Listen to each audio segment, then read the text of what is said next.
Escuela Normal de Educación Física Pablo García Ábalos. Soy el alumno Marcos Hipólito Segovia Velázquez del primer semestre Grupo A y este es mi proyecto integrador. Iniciaré con los temas de la materia Problemas socioeconómicos y políticos de México del maestro César Morales Díaz. La economía mexicana. México es un país caracterizado por una gran población en situación de pobreza. Hoy en día, aproximadamente 1 de cada 2 mexicanos viven en esta condición y 1 de cada 10 vive en pobreza extrema.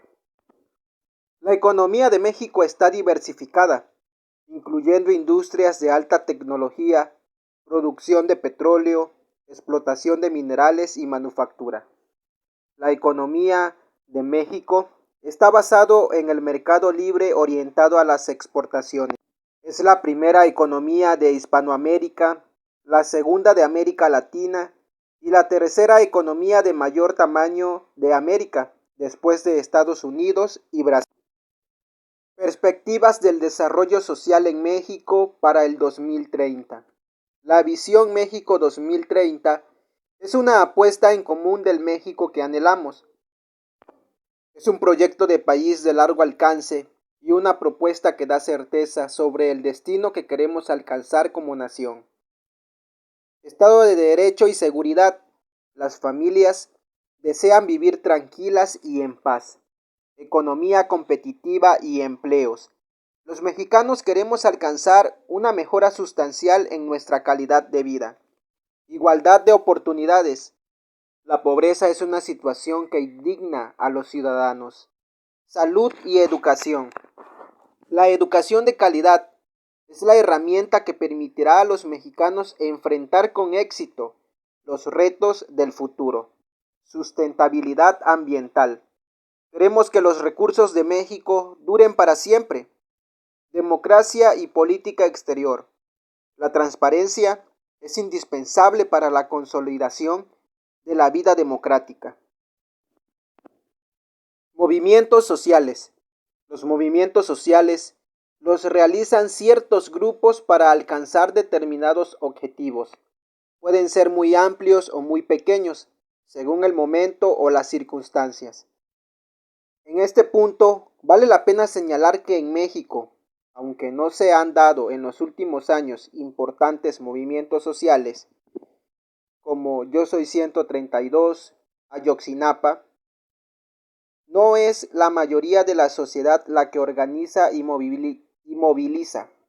Son sectores acotados y minoritarios que no han tenido la fuerza o la capacidad de implementar proyectos o iniciativas que permitan la confluencia de organizaciones y movimientos sociales y políticos más amplios.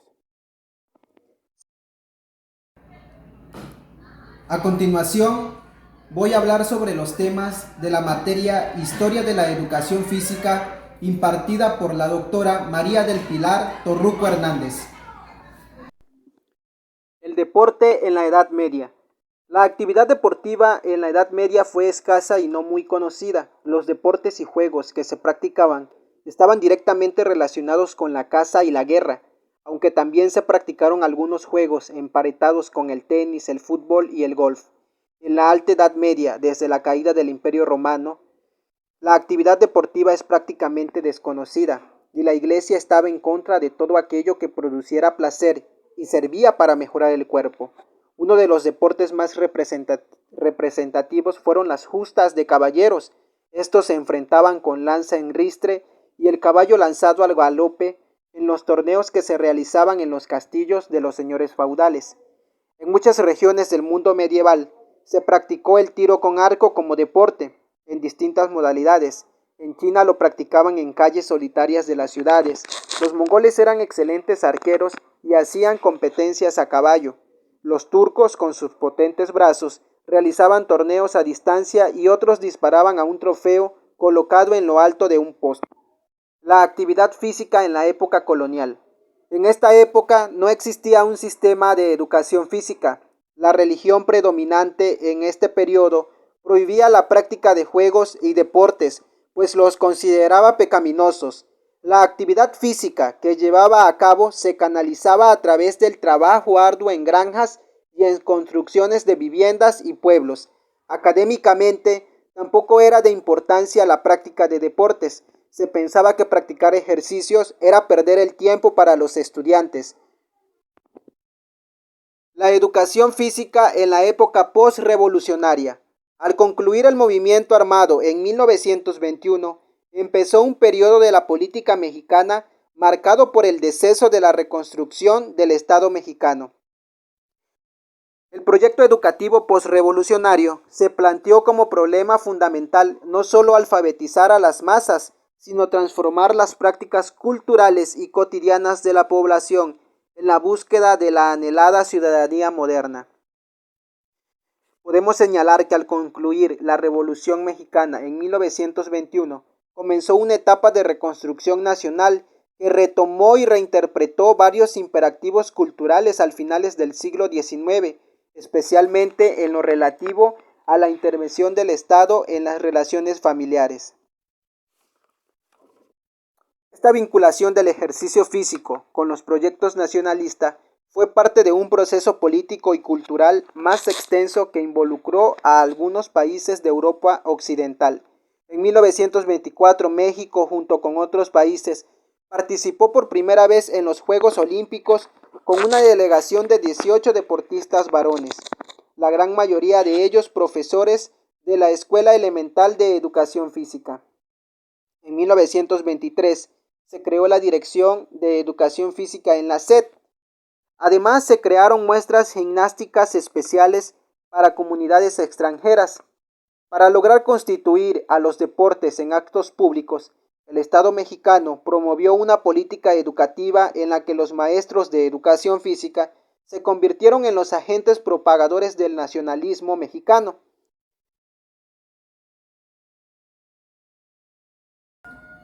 Desarrollo de la niñez a la adolescencia, impartida por la profesora Beatriz Adriana Aguilar Méndez.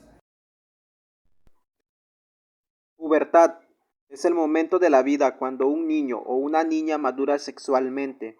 Es un proceso que suele ocurrir entre los 10 y 14 años para las niñas y entre los 12 y 16 para los varones. Causa cambios físicos y afecta a niños y niñas de manera distinta. Adolescencia. La etapa que llega después de la niñez y que abarca desde la pubertad hasta el completo desarrollo del organismo. El término proviene de la palabra latina adolescentia. La adolescencia es, en otras palabras, la transformación del infante antes de llegar a la adultez. Se trata de un cambio de cuerpo y mente, pero que no solo acontece en el propio adolescente, sino que también se conjuga con su entorno. Juventud, un término que deriva del vocablo latino iuventus, permite identificar el periodo que se ubica entre la infancia y la adultez. La Organización de las Naciones Unidas ha definido a la juventud como la etapa que comienza a los 15 y se prolonga hasta los 25 años de vida de todo ser humano, aunque no existen límites precisos al respecto.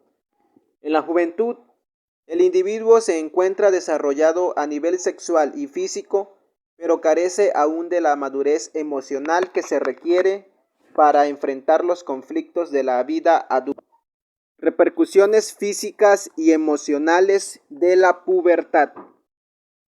El comienzo y la progresión de la pubertad varían, como ya se ha comentado, de un adolescente a otro, con un amplio rango de normalidad.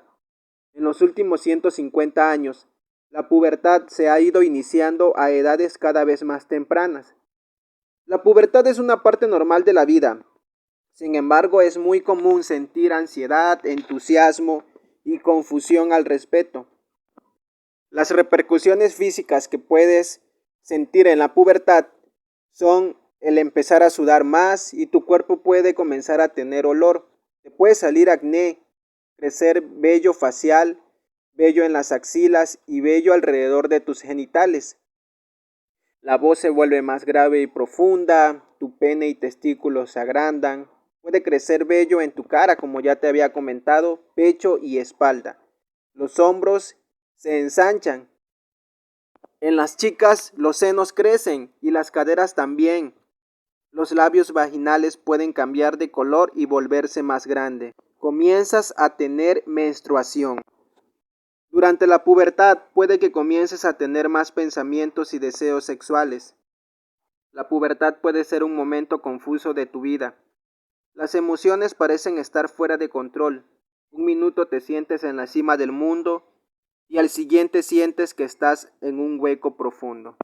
Hablar con otras personas adultas en quienes confías puede ayudarte a entender y a manejar tus Y para emociones. finalizar, la materia Escuela y Comunidad impartida por el profesor Marco Antonio López Puga.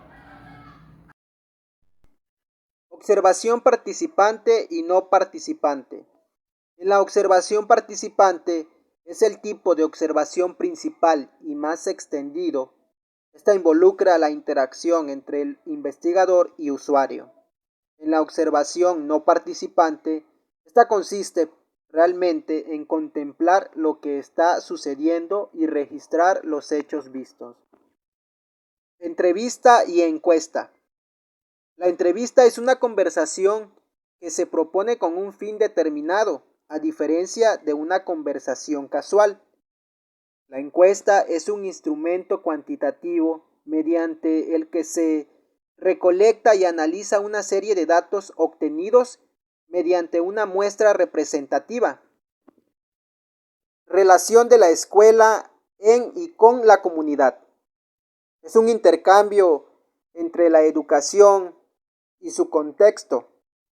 Es la escuela, en la escuela el contexto siempre está presente en todo momento, en la participación de los padres, en las demandas, en los apoyos, incluso la gente que visita a diario la institución es parte de la comunidad dentro de la institución. El personal administrativo, el personal de intendencia, también es parte de esta institución y forma parte de la comunidad y de la relación que hay entre ella y la escuela. Soy el alumno Marcos Hipólito Segovia Velázquez del primer semestre Grupo A.